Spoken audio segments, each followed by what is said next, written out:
Hello everyone, and thank you for attending today's webinar, From Scripting to AI, the Journey to Network Automation, sponsored by Juniper. Before we begin, I wanted to cover a few housekeeping items. On the right-hand side of your screen is the Q&A. If you have any questions during the webcast, you can type your question into the Q&A box, submit your questions to our speakers. All questions will be saved, so if we don't get to answer you today, we may follow up via email. At the bottom of the audience console are multiple application widgets you can use.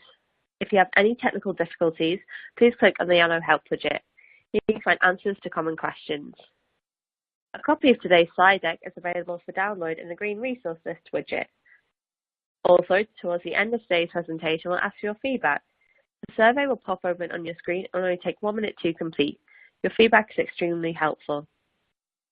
Finally, an on-demand version of the webcast will be available about 1 day after the event and can be accessed using the same audience link that was sent to you earlier today. I would now like to turn the event over to Senior Analyst, Service Provider IT and Automation at Heavy Reading, James Crawshaw. James? Thanks, Hannah. Hello and welcome everybody to this light reading webinar, From Scripting to AI, the Journey to Network Automation, sponsored by Juniper Networks. As Hannah said, my name is James Crawshaw. I'm an analyst with Heavy Reading. And today I'm very lucky to be joined by Victor Sola, who is IP Networks Technology Senior Manager with Telefonica, and also with Robert Tang, Product Marketing Lead for Network Automation with Juniper Networks. In terms of today's agenda, I'll begin with a brief introduction. I'll talk a little bit about the 4 phases of automation, which is a theme we explored in a recent white paper that Heavy Reading wrote. Then I'll be handing over to Victor, who will be talking about Telefonica's perspective of the progression towards a self-driving network. Robert and I will go into some use cases and examples about automation tools that support these 4 phases of automation. We'll have some brief conclusions, and then hopefully around the last 15 minutes or so will be for audience Q&A. Unfortunately, Victor won't be able to stay for that, but Robert and I will be there to take any questions, and if there's anything that is specific to Telefonica, then we can pass that on to Victor, and hopefully he'll be able to follow up separately. But for the live Q&A, it'll just be Robert and myself. So, automation, as we know, is a hot topic in telecoms, and it's largely being driven by the need to bring down operating costs and increase business agility. Artificial intelligence, predictive analytics, intent-based networking, and open source solutions are some of the key enablers on the journey to zero-touch automation that operators are taking on. And in Heavy Reading's view, network automation is going to require some pretty significant changes in technology, in processes, and in organization of companies.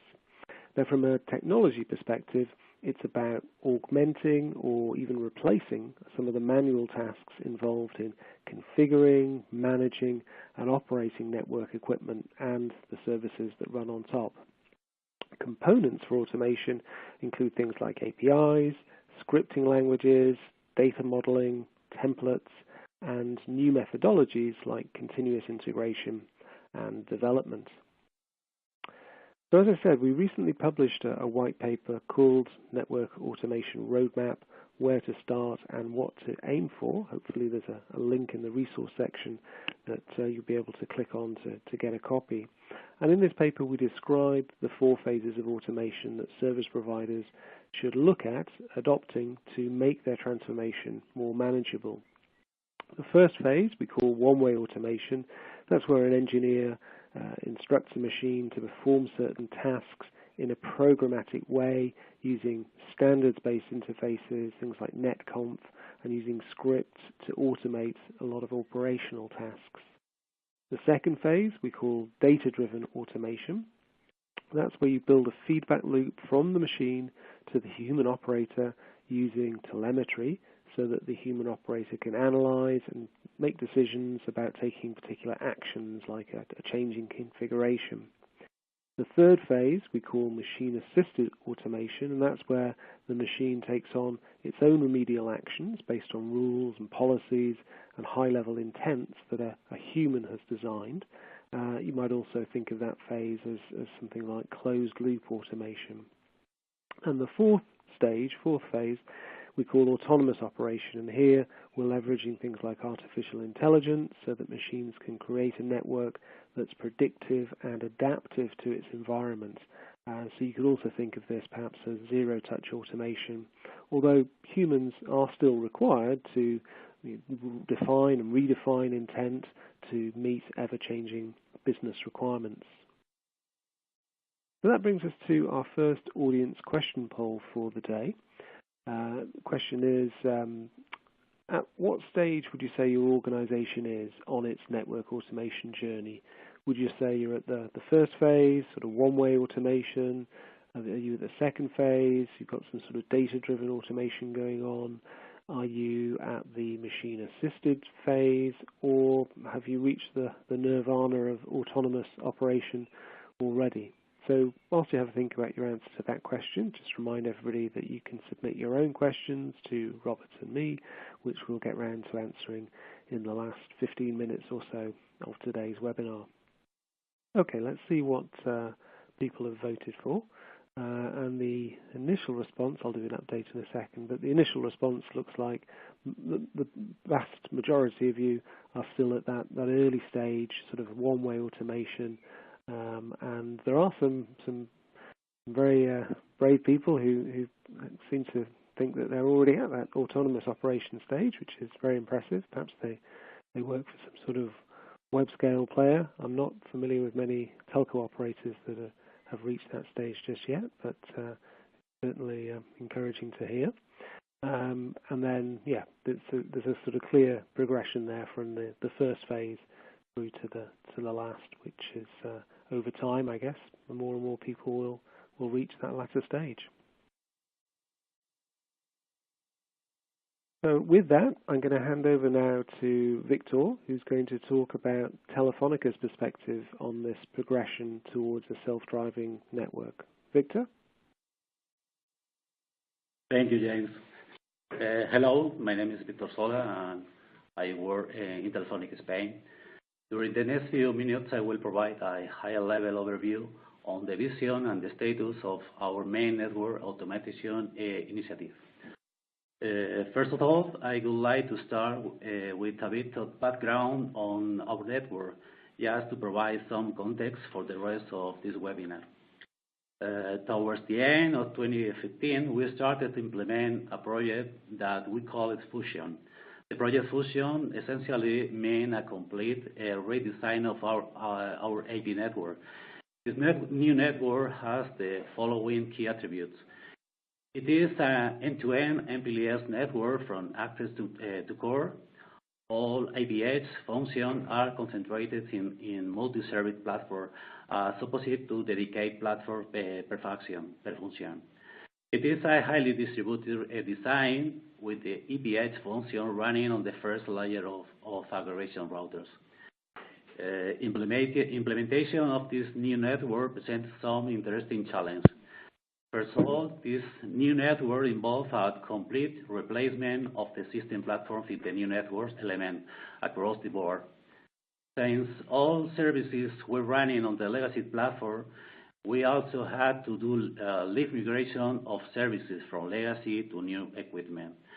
As you can imagine, the scale and complexity of these tasks is significant, and this is where we first start to benefit from network automation in the process.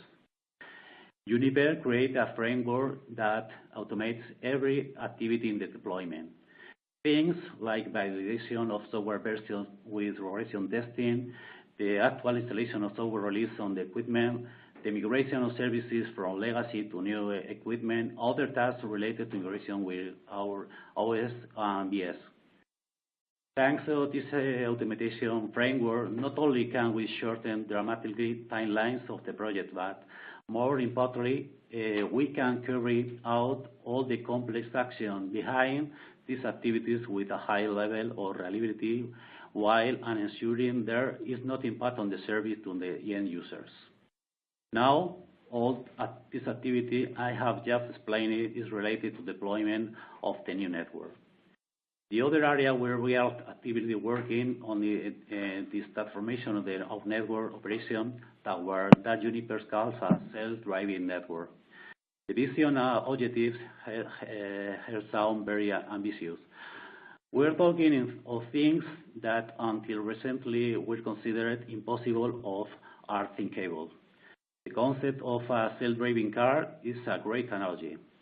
Not many people will have thought that self-driving car was even possible a few years ago.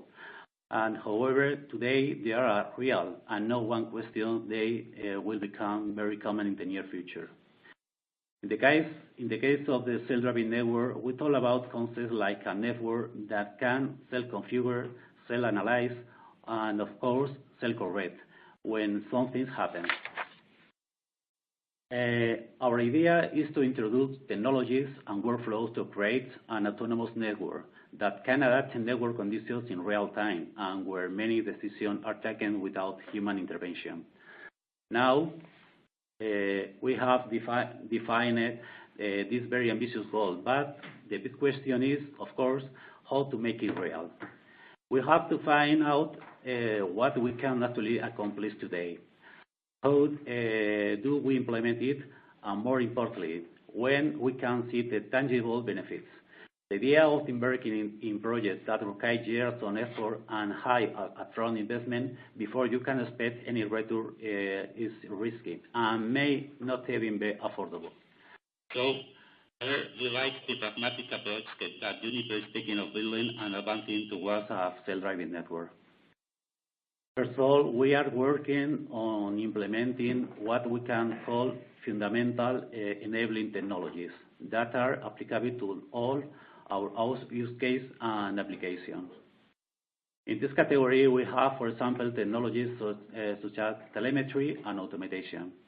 With telemetry, the idea is to exploit all possibilities that device not to have to generate streaming telemetry along with more traditional sources such as SNMP or 6log. In the case of Juniper, we use the Junos telemetry interface for streaming telemetry, and we can now have access to information at very low level and collected it in real time. We also use it to feed our analytics tool that can provide insight on the state of the network, perform root case analytics, and make it available at different levels of abstraction. In the field of automation, the idea is to use the programmatic tools, frameworks, and APIs to automate traditional manual intensive tasks. For instance, in Juniper, we are APIs to interact not only with the management plane, but also with the control plane in the forwarded plane. The combination of the analytics tool with the programmatic interface are very powerful building blocks to automate the operation workflow.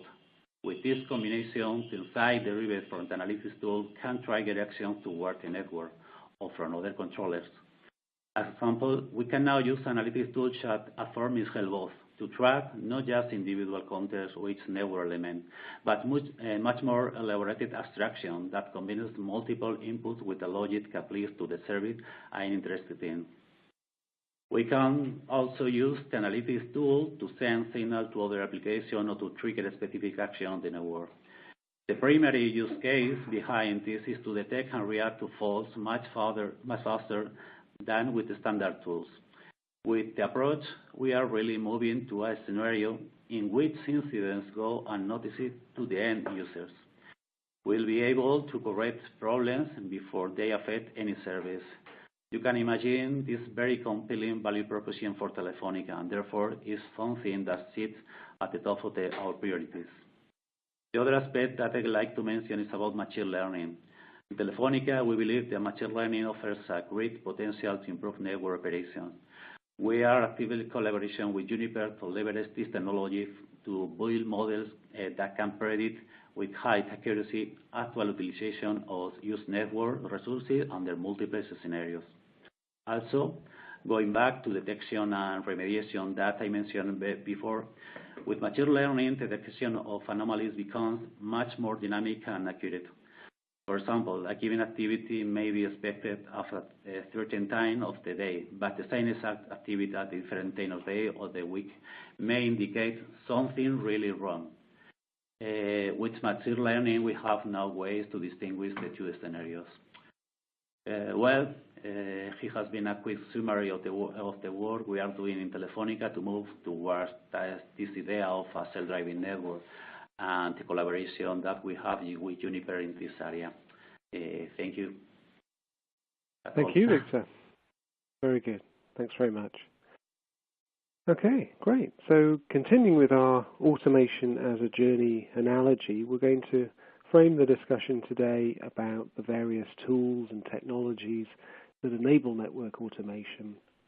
I'm going to talk about them in terms of the ascent of a mountain, or as I'm showing here, a pyramid that starts near the bottom with CLI scripting and ends towards the top with things like artificial intelligence. So let's start off at what we might call the base camp of CLI scripting. So for many years, network engineers like Victor have written code to gather information on the network or to make configuration changes. Well, we've got scripting languages like Perl, Python, and Ruby that you can use to implement command line interpreters, but querying something like an SNMP MIB with a script and then trying to parse the results can be a fairly laborious and time-consuming process. Luckily, there are now lots of community-supported Python libraries and freely available open-source tools that can make this scripting a lot easier. And that reduces the amount of code that engineers need to write themselves and hence reduces the number of bugs that creep into that code. So perhaps, Robert, you could give us an example here of how scripting can be used to automate network management in the real world. Some example, please. Sure, absolutely, and thank you, James. So, my name is Robert Tang. I'm part of a product marketing organization at Juniper Network, and my focus has been on network automation. Our first use case revolves around the automation journey at a Groupon. Groupon is a global marketplace present in 15 countries with more than 500 markets worldwide. They also have about 50 million active users. The automation journey at Groupon started several years ago. At the time, Groupon were undergoing rapid expansion where almost everything was done manually. Manual tasks took network engineers away from their projects, which created interruptions that affected overall efficiency. Another problem was lack of consistency. When a team of engineers who had to execute a manual networking task, the final result often varied pending the individual. For example, someone will finish faster than the others, someone will make it code tidier than the others, and while someone could, unfortunately, be a little bit more error-prone. So this inconsistency undermined Groupon's capacity to predict how long it will take to accomplish a task and the trust in the final deliverables. Groupon started the automation process by experimenting with 3 simple Python scripts. The first script enabled the location of a host in the network and their respective port settings. The second script changed the VLAN in a specific port. And the last script was essentially a combination of mixed functionalities. The proof of concept, which eventually was expanded and deployed in production environments, involved 3 stages. First, networking engineering team established standardized configuration requirements, including a standard for coding. They leveraged Jinja template for configuration and created a YAML file to pull and push resources, all under Python and PyEC language. The second stage involved a clustering of different devices based on use cases, while the last stage involved around configuration, push, and audit. The head of network engineering at Groupon readily admitted that early in the process, their code was far from perfect, and they made a lot of mistakes. Yet every mistake was made, the team rapidly corrected and pushed out revised code. So effectively, human error become coding errors, and code quality gradually improve over time. This eventually helped Groupon to reduce device configuration time by 80% and reduce their firewall management resources by 85%. James? Great. Thanks, Robert. Let's put on our oxygen tanks and start to climb that mountain a little bit higher. So Camp 1 is all about APIs and programmability. Now, REST APIs make it easier to communicate in a programmatic way with network devices and controllers, much more so than the traditional CLI scripts. But there's still an interoperability challenge if every vendor has proprietary APIs. So netconf is the standardized way of configuring network devices, and not only is it standardized, but it also includes transactionality. So, for example, if any single device in a group of devices required to deliver a particular service fails in any step of a configuration or reconfiguration process, the entire reconfiguration for all of the devices in that group can be rolled back to the previous functioning state, and that's really one of the key benefits that netconf brings. Now, to make devices truly programmable, we not only need a standardized way of communicating with them, which is what netconf does, we also need a standardized way of modeling those devices and the services that they support. So to meet that objective, the IETF created a domain-specific modeling language called Yang, which can be used to model both configuration data as well as state data of network elements.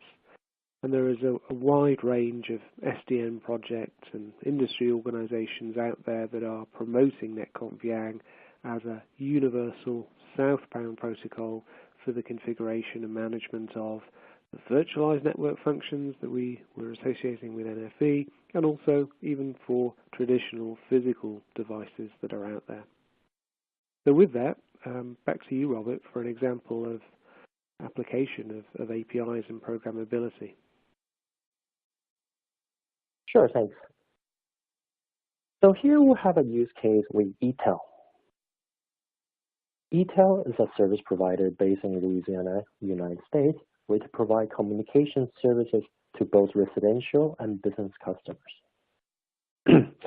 EATEL took a very aggressive expansion into managed network services for small and medium-sized businesses. As EATEL started looking through how they were going to accomplish their business goal, they identified that the challenge are going to be high operational costs. They also understood that manual operation and the inconsistencies in device configuration were going to overcomplicate the different deployments. Another big challenge for EATEL was to be able to scale up workforce to efficiently meet the demand of and grow the business.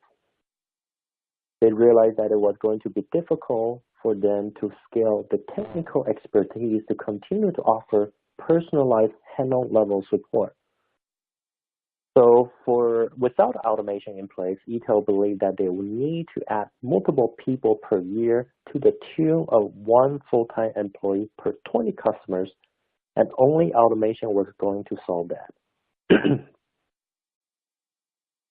From the get-go, EATEL decided to leverage standard-based network interface and protocols. EATEL looked into several configuration and management tools such as Ansible, Chef, and Puppet, but they ultimately chose Python and PHP.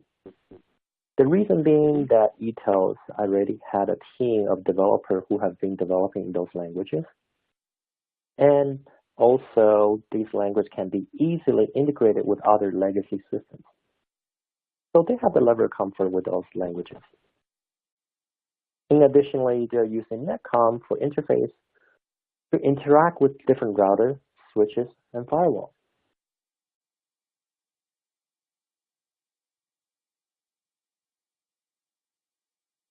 The homegrown zero-touch deployment process is pretty straightforward. When the device boot up, it makes a DHCP request on the network. The DHCP server reply with an IP address and get its information, reach out to the cloud or whatever area the hosting location for configuration. The device download the image from the location, reboot itself, compare the software version, and then ultimately boot up with a new configuration. So what EATEL has gained from network automation? From an operational standpoint, being able to reduce the operational cost by not having to add people was the absolute key to their success. The automated provisioning really allowed EATEL to keep the level of consistent configuration across all different deployments, thereby freeing up valuable technical resources to be focused more on complex orders, responding to large opportunities that require more attention than a typical deployment would.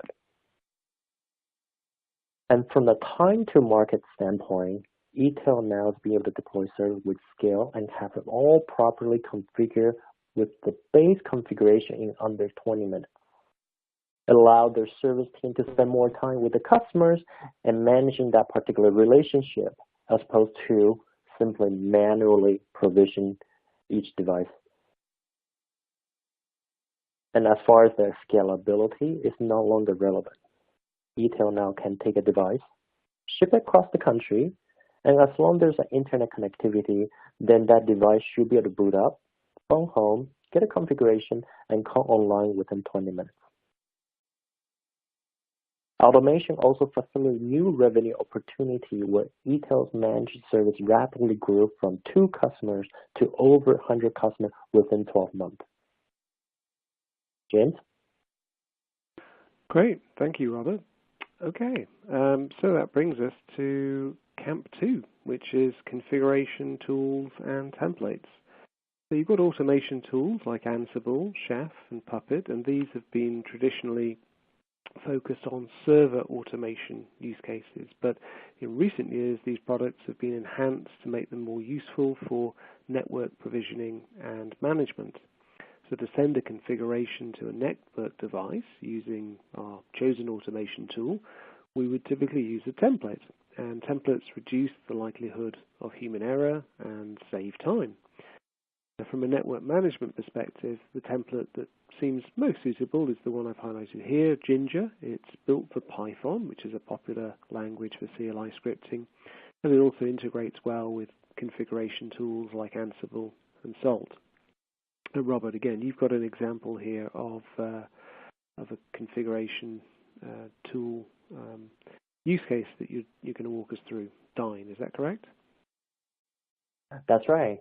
And this particular example focuses on infrastructure as code framework created by Oracle Dyn. So let me just give you some brief background about the company and the challenges that we're facing. Oracle Dyn, or formerly known as Dyn DNS, is a network performance management company. The company has deployed hundreds of devices around the world. While there was an established process for automating servers and applications, there was a very limited network automation initially. The lack of network automation meant that everything needed to be done on the network required someone sitting in front of a computer typing out command line statements. The lack of automation also meant that everything on the network had to be done multiple times and multiple geographical locations, which was extremely time consuming. To compound the challenge, like most of companies undergoing rapid growth, Dyn had a very limited internal approval process for code changes. Even though the engineers were pretty good at letting others know what they were doing, there was not a formal procedure for code approval. So changes sometimes were introduced without proper review, which often caused service interruptions. Dyn began a project called Kipper to address the issue. And the project Kipper essentially is a continuous integration, continuous development approach to configuration management.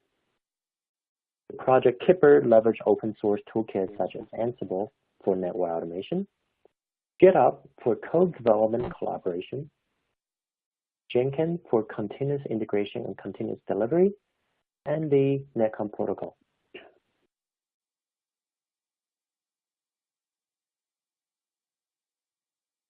And here's a high-level workflow provided Oracle Guide.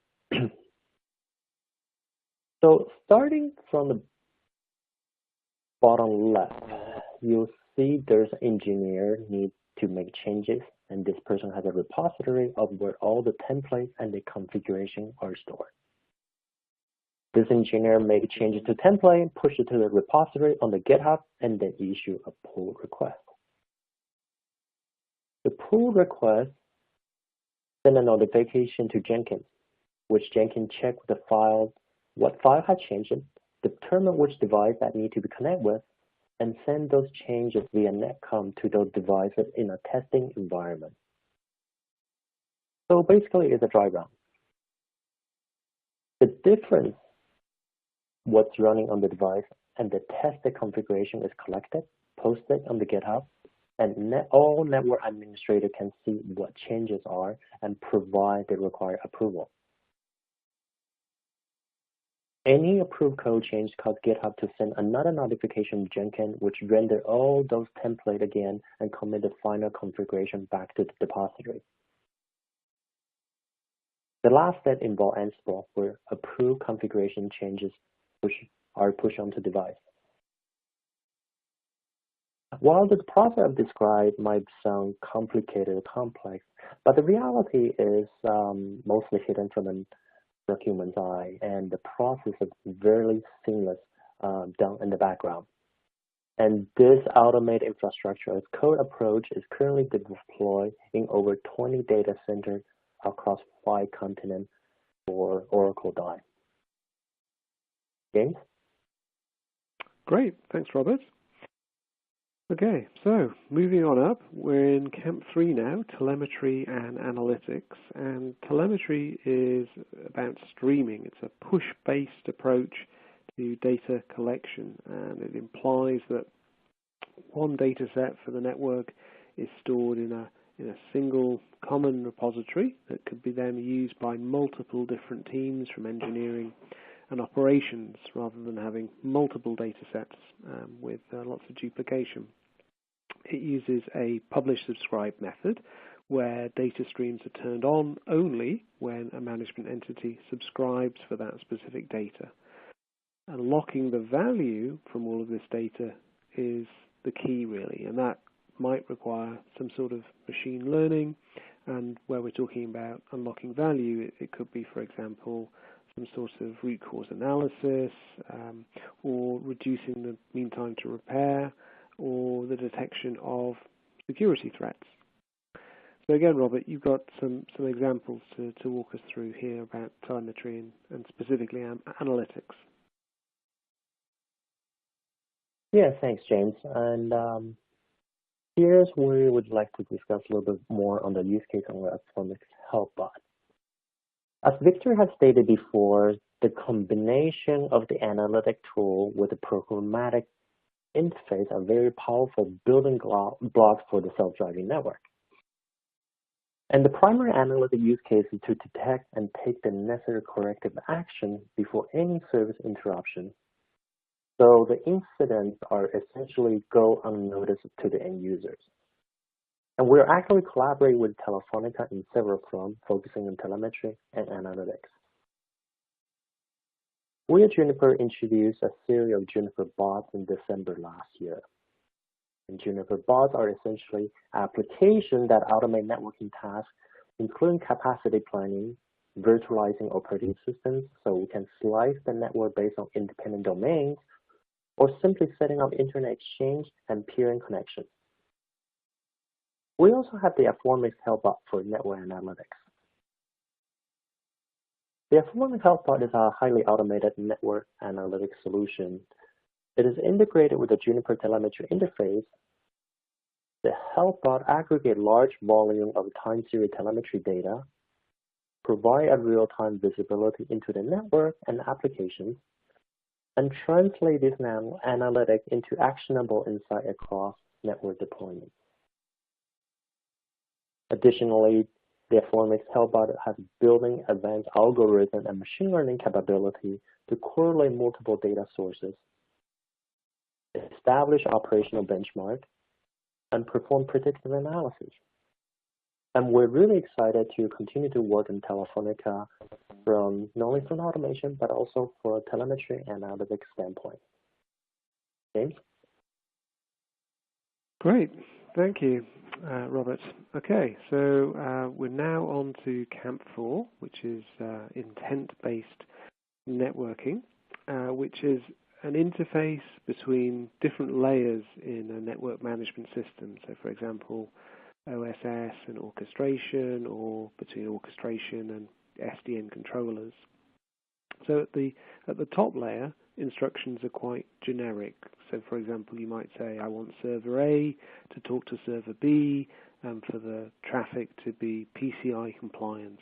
At the bottom layer, instructions are very granular, very device-specific. So the intent concept makes it simpler to program the infrastructure by abstracting away that low-level device detail. And moving on to the summit now, actually. So this is the summit of our tool chain, if you like, artificial intelligence. So what we've seen in recent years is that researchers in communications networks are now tapping into machine learning and artificial intelligence techniques to try to optimize network architecture, the control, the management, in order to make or in order to enable more automation in the operations of the network. At the same time, practitioners are involved in several initiatives. There is, for example, the Telecom Infra Project's Artificial Intelligence and Applied Machine Learning Group, which has got a work stream looking at machine learning-based network operations, optimization, and planning. And between academia and industry groups, what we're hoping is to get new insights from network telemetry that will enable operators to predict their needed capacity and then to automatically scale their networks appropriately to meet those changing capacity demands. That brings us to our second audience question poll for today. Which of the following do you think is the most important for your automation strategy? Is it the machine learning AI part of things? Is it the intent concept? Is it APIs? Is it a specific API and modeling language, NetConf, or is it the telemetry and analytics aspect? Which one of those would you say is the key for your organization's automation strategy? If you're a service provider or if you're a vendor, which one of those do you think is the key for your clients? So whilst you have to think about your answer to that question, just remind everybody that we're coming up very shortly to the audience Q&A session. So please submit your questions to Robert and me, which we'll get around to answering very shortly. Okay, let's see what the answers are. So we've got a pretty broad spread there. There's something for everybody, it seems, but the intent concept seems to be fairly popular, as does machine learning and AI, which obviously is a day doesn't go by without some news story about artificial intelligence. But also telemetry and analytics seems to be quite a popular tool. Surprisingly, less interest for NetConf. Perhaps it's simply considered to be for configuration and perhaps less revolutionary potential than things like AI. But interesting there, Robert, I think, to see a good representation from all of the different options, don't you think? Absolutely, and that's a certainly interesting stats right now. Yeah, okay, good. So wrapping up and trying to summarize all of that, what I'd say is that intent-based policy, machine learning and AI are bringing lots of new innovation potential to the networking industry. And to take advantage of these innovations, service providers will need to transform their business models, their internal processes, and also their organizations.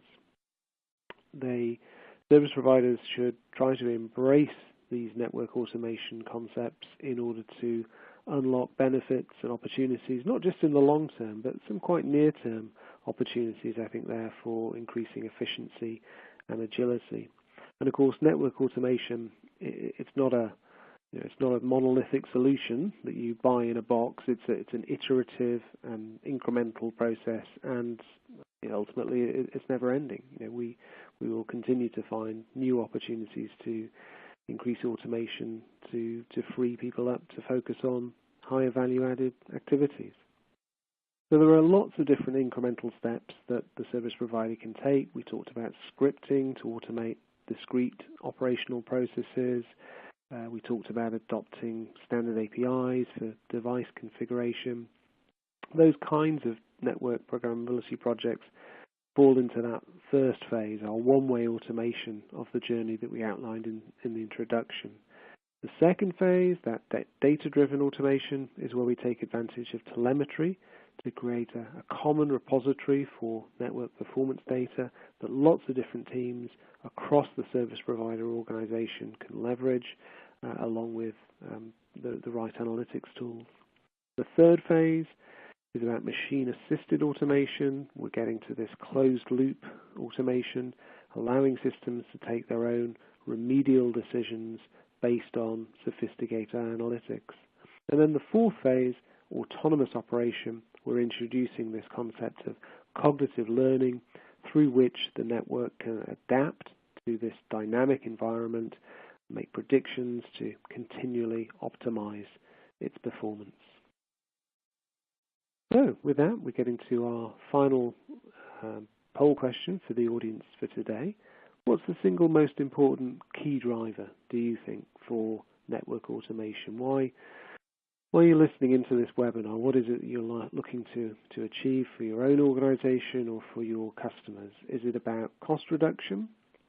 Is it about revenue growth by introducing new services?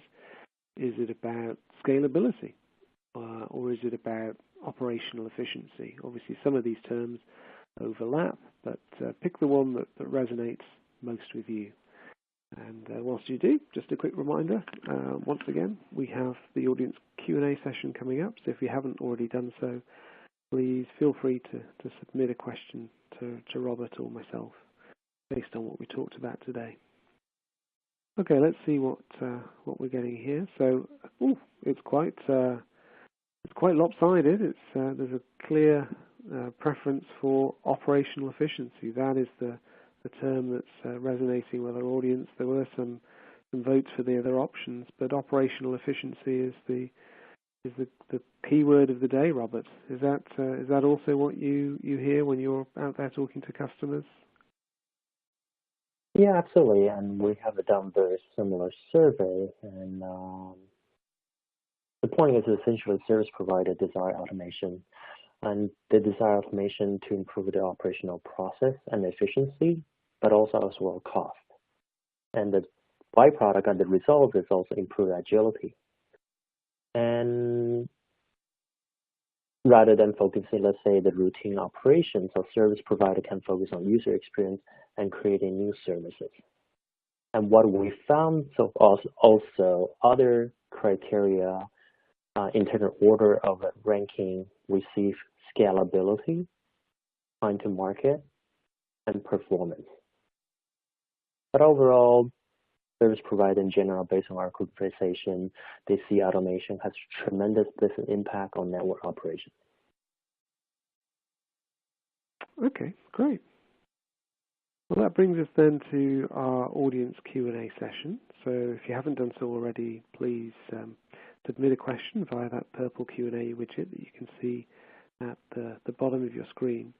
But I'll start out with this one, Robert. So when Telefonica was presenting, they I don't know if you saw the second slide they had up. It was only up for a short time, but it talked about where they were in this journey towards the self-driving network. So today they're at this sort of human-guided first phase, automation phase.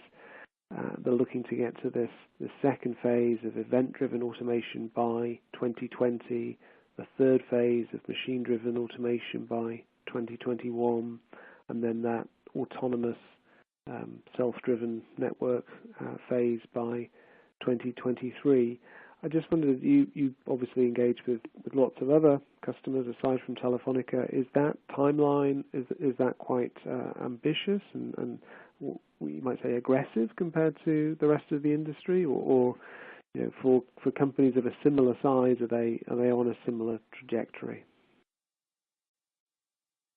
Yeah, I think the last statement you mentioned, the similar size and similar trajectory will be the key. I think if you look at the first many tier one service providers, everyone's really actively engaged in the automation, machine learning, and essentially progression towards self-driving network. So from that perspective, tier one has made the most progresses, whether it be developing solutions internally and as well as leveraging vendors such as us to help them along the way. And those service providers, certainly Telefonica is one top of the list, but also if you look at Vodafone, KDDI, and many others, AT&T and Verizon, as many others. And as far as the looking at this tier 2, tier 3 service provider that we also have more actively work with, to the timeline, shall we say, in a sense, their timeline is not as aggressive. Essentially, also they would like to leverage, shall we say, lesson learned from other service providers before they fully commit themselves. Okay, great.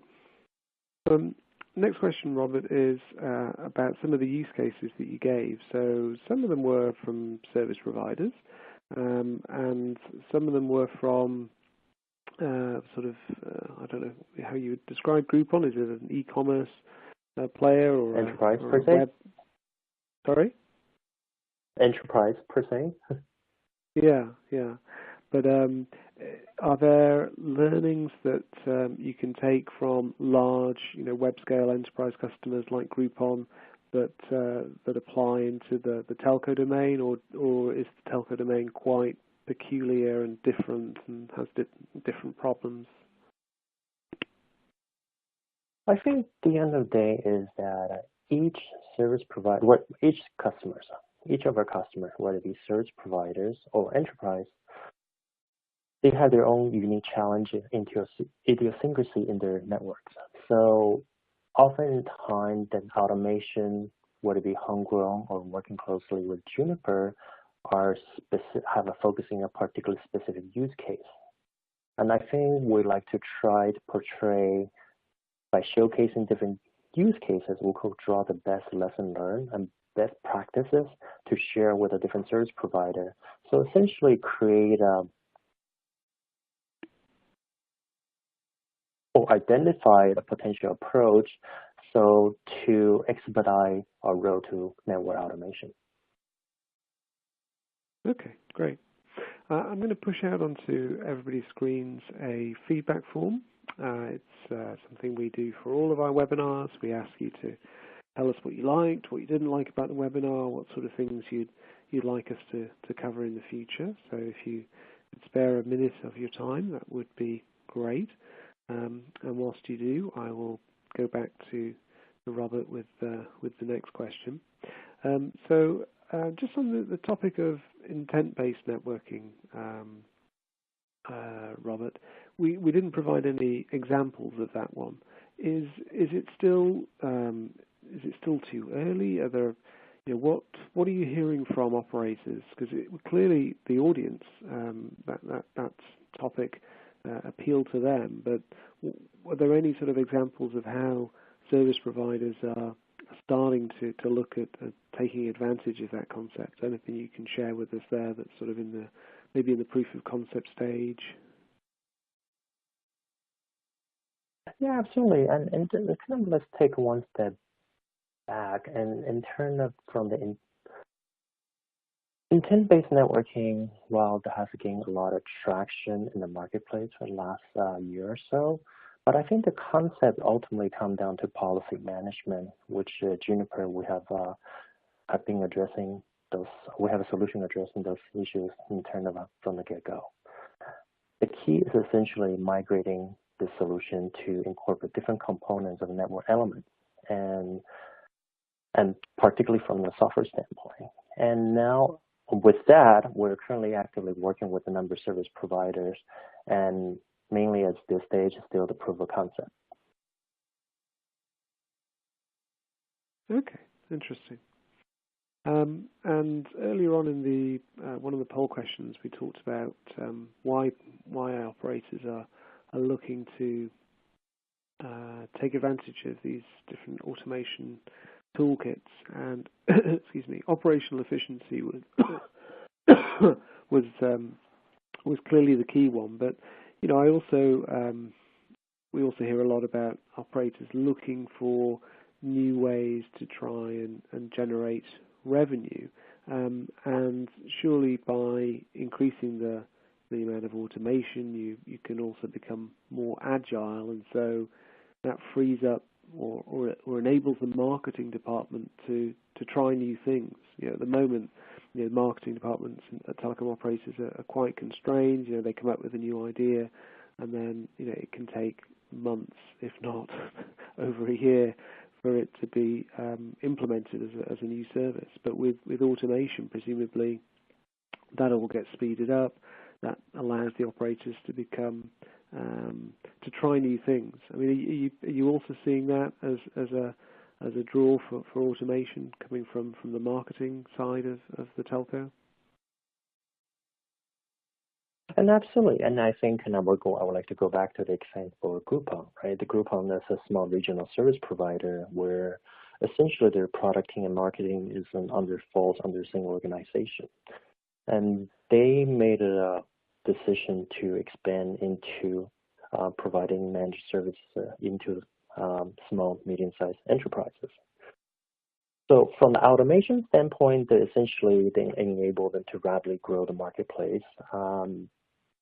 Where if you look at the process they have engaged, the zero-touch deployment on the surface might be simple, but essentially by the ability to install devices in about 20 minutes, but free up their resources for other customer engagement, and certainly created a lot of business opportunity for the company.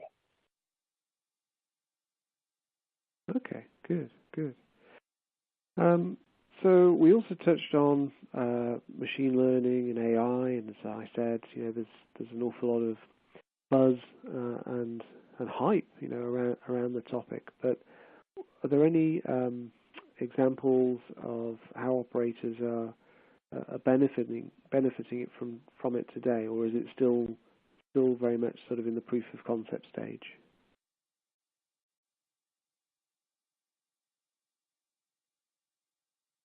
I think machine learning, even though there's a lot of interest in the marketplace, is still somewhat early. I believe you, based on our conversation in the past, is your KDDI use case. They were essentially leveraging AI for certain simple tasks.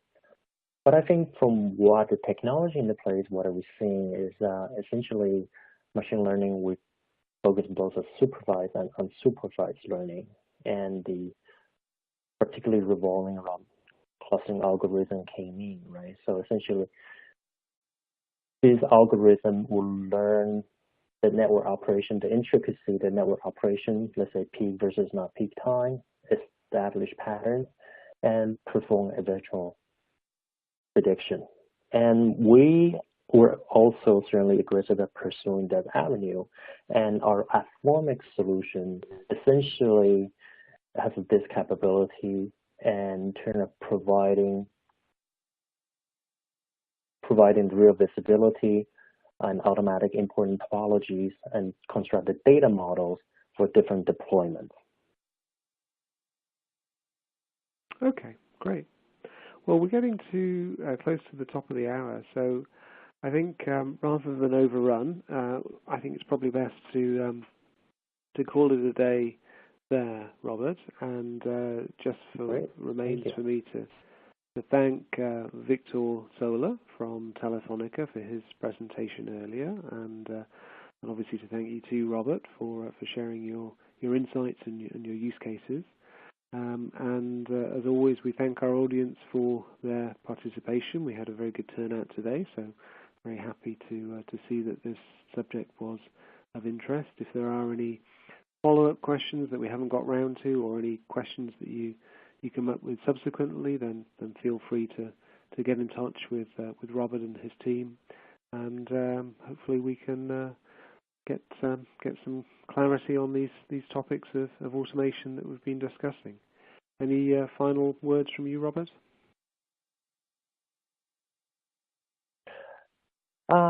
No, not really, but essentially, first of all, I can emphasize automation is a journey, but even though we can break down a step-by-step approach, there are many toolkit, many applications that we could leverage today, and as evidence, I think, based on the use case I presented earlier. So be happy to address any questions or provide an additional example for the audience, and believe my contact information should be included in the recording.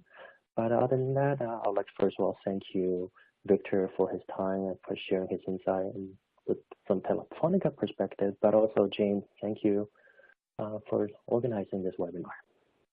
Great. Thank you, Robert.